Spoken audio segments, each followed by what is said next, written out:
কোনো আমাদের হিয়ারিং আসেনি, কোনো নোটিশ আসেনি। তার পরিবর্তে এখন শোনা যাচ্ছে আমরা নট ইন্ডিয়ান সিটিজেনে নাম এসছে। বিজেপির চক্রান্ত, বিজেপি সব করছে। এটা মুসলমানের উপরে অত্যাচার করতেছে ওরা। এটা জোর করেই করছে। এই মুহূর্তে আমার কাছে একটা লিস্ট আছে। এই লিস্ট কি তার সোর্স কোথা থেকে এসেছে কেউ জানে না, কিন্তু এই লিস্টে পুরো গ্রামবাসীর একের পর এক গ্রামবাসীর নাম এবং সেখানে পাশে লেখা আছে নট ইন্ডিয়ান সিটিজেন এবং কিছু কিছু জায়গায় ডেথ, কোনো কোনো নামের পাশে ডেথ লেখা আছে, মানে তিনি মৃত। কিন্তু সশরীরে আমাদের সামনে ধরা দিয়েছেন, ক্যামেরার সামনে তিনি এসে কথা বলছেন সশরীরে, এবং তিনি বিভ্রান্ত। এবং তার সাথে সাথে নট ইন্ডিয়ান সিটিজেন যারা বছরের পর বছর এই দেশে আছে, ভোট দিয়েছেন, তাদেরকেও নট ইন্ডিয়ান সিটিজেন, যাদের পূর্বপুরুষ 2002 থেকে শুরু করে তারও আগে পর্যন্ত ভোট দিয়েছেন। এবং সেই সমস্ত ব্যক্তি যে মানুষদের সঙ্গে আমরা কথা বলবো, তারা কি বলছে সরাসরি তাদের মুখ থেকে শুনে নেব। কাকা, নট ইন্ডিয়ান সিটিজেন, এই যে নট ইন্ডিয়ান সিটিজেন নিয়ে বিভ্রান্ত মানুষ এবং একটা লিস্ট বেরিয়েছে, আপনার পরিবার থেকেও কি আছে? আমাদের পরিবার থেকে 5 জন আছে। 5 জন আছে? হ্যাঁ, আমার পরিবারে 5 জন নট সিটিজেন করেছে, কিন্তু আমাদের কেন হয়েছে এটা বুঝতে পারিনি গো। কিন্তু আমাদের 2002 এর লিস্টে নাম আছে, নাম আছে, 1952 সালে ভোটার লিস্টে নাম আছে, নাম আছে। আমার বাপ দাদুদের নাম আছে। কিন্তু আমাদের 52 সালের ভোটার লিস্টে যদি নাম থাকে আমরা বাংলাদেশি হব কিভাবে? কিন্তু আমাদের এইভাবে জোর করে মানে বিজেপিরা এটা করে দিয়েছে। বিজেপিদের, হ্যাঁ, বিজেপিদের চক্রান্ত, কারণ মুসলিম বুথ দেখে দেখে করেছে। কিন্তু আমাদের বাড়িতে মানে 5 জনের যে নট ইন্ডিয়ান সিটিজেনের নাম এসেছে, তার ভেতরে 2 জনের কোনো হিয়ারিং হয়নি গো, কোনো হিয়ারিংয়ের নোটিশ আসেনি গো। তার সত্ত্বেও 2 জনকে নোটিশ না দিয়েও, না ডেকেও নট ইন্ডিয়ান সিটিজেনটা ফেলে দিয়েছে। কিন্তু কেন এভাবে, কি এটা কিভাবে হয়েছে আমরা এগুলো বুঝতে পারিনি। বাকি 3 জনের হিয়ারিং হয়েছে, কিন্তু হিয়ারিং হওয়ার বাড়ি ফ্যামিলি সবাই হিয়ারিং হয়েছে, কিন্তু হিয়ারিং হওয়ার পরেও নট সিটিজেন এসে গেছে।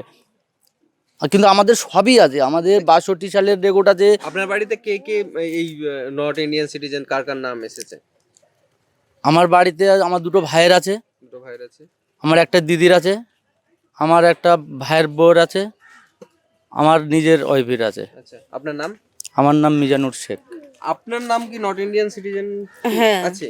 হ্যাঁ, আমি সেরিনা বিবি, আমার বাড়ি সাগদা।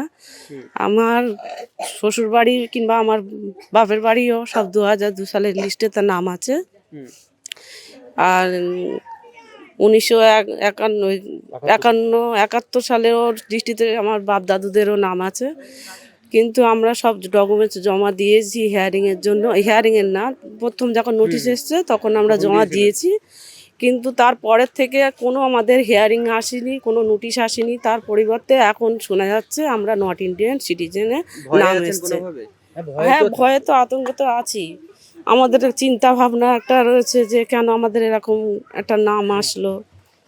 আমাদের হিয়ারিং যদি করাতো যে কোন সমস্যা কিসের জন্য, যদি আমরা জানতে পারতাম তাহলে তো তবু একটা হতো যে চিন্তা। কিন্তু আমাদের তো দুশ্চিন্তার বিশাল একটা আমরা পরিস্থিতি খারাপের মধ্যে আছি। তা আপনাদের কাছে সহযোগিতা চাচ্ছি, আপনারা যদি সহযোগিতার হাত বাড়িয়ে দেন তাহলে আমরা খুব খুশি হব। আমার নাম সেরিনা বিবি শেখ। আপনারও কি ঠিক একই? হ্যাঁ, আমার নট ইন্ডিয়ান নাম এসেছে, আমার নোটিশ এসেছে। আমি 5 তারিখে হিয়ারিং করে এসেছি, তার সত্ত্বেও আমার নাম হতে দিয়েছে। এর আমি সমাধান চাই। আমাদের বাপ দাদার কাগজপত্র সব আছে, আমার বাপের 2000 ভোটার লিস্টে নাম আছে, সব আছে, তার সত্ত্বেও ওই নামটা দিয়েছে। তার সত্ত্বেও নামটা দিয়েছে? হ্যাঁ, কোনো প্রমাণ করার সুযোগ দেওয়া হয়নি, মানে কোনো হিয়ারিং এ না, দেওয়া হয়নি। হিয়ারিংয়ে ডেকেছি। আমি আবার গিয়েছি 5 তারিখে, আমার হিয়ারিং ছিল, ওখানে গিয়ে কাগজপত্র সব জমা দিয়ে এসেছি। এই নোটিশে নামটা কি তারপরে এসেছে না আগে এসেছে? তার আগে এসেছে আমার নামটা। আগে এসেছে হ্যাঁ, নামটা। তারপরে আমার হিয়ারিং এটা এসেছে। নিয়ে কি ভয়ে আছেন? হ্যাঁ, অনেক ভয়ে আছি আমার এটার নাম। আপনারা লক্ষ্মীর ভান্ডার বা সরকার থেকে যা সমস্ত না। দেওয়া হয় পান ওগুলো? না, এখনো পাইনি আমি। এখনো পাননি? আপনার বয়স হয়নি? না, আমার বয়স হয়নি এখনো। আপনি পান? হ্যাঁ, আমি লক্ষ্মীর ভান্ডার পাই। লক্ষ্মীর ভান্ডার পান? তো কি মনে হচ্ছে যে এই নট ইন্ডিয়ানের ফলে আপনারা কি এই সমস্ত সুবিধাগুলো বঞ্চিত হবেন? সেটা এখন জানতে পারছি না, ভারতীয় না হলে তো, না হলে কি করে বলবো। হ্যাঁ, দিক থেকেও তাহলে বঞ্চিত হবেন। বঞ্চিত হবই তো। আমরা তো ভারতের নাগরিক, আমরা তো যে বাইরের তো লোক তা তো না। আমরা এখানকার জন্ম, আমার এখানকার সবকিছু কাগজপত্র এখানকার আছে, তার এই জন্য সত্ত্বেও তাদেরকে দায়ী মনে হচ্ছে এর জন্য বিজেপি লোকের দায়িত্ব। বিজেপির লোকের হ্যাঁ। একচেটিয়া। হ্যাঁ, হলো বিজেপির আর বিজেপির চক্রান্ত, বিজেপি সব করছে। এটা মুসলমানের উপরে অত্যাচার করতেছে ওরা। কোনো হিন্দুদের কোনো নাম আসছে না, শুধু মুসলিম। আশেপাশে যত মুসলিম সংখ্যা গরিষ্ঠ বুথ আছে সেই সমস্ত জায়গাতেই কি এই সমস্ত লিস্ট বেশি বেরিয়েছে?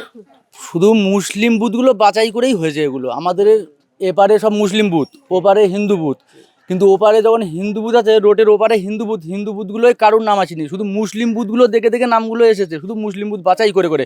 কিন্তু আমাদের যে নর্থ সিটিজেন করেছে, আমাদের যদি কোনো প্রমাণপত্র না থাকতো তাহলে বাংলাদেশি ঘোষণা করতো, যা করতো মেনে নেওয়া যেত।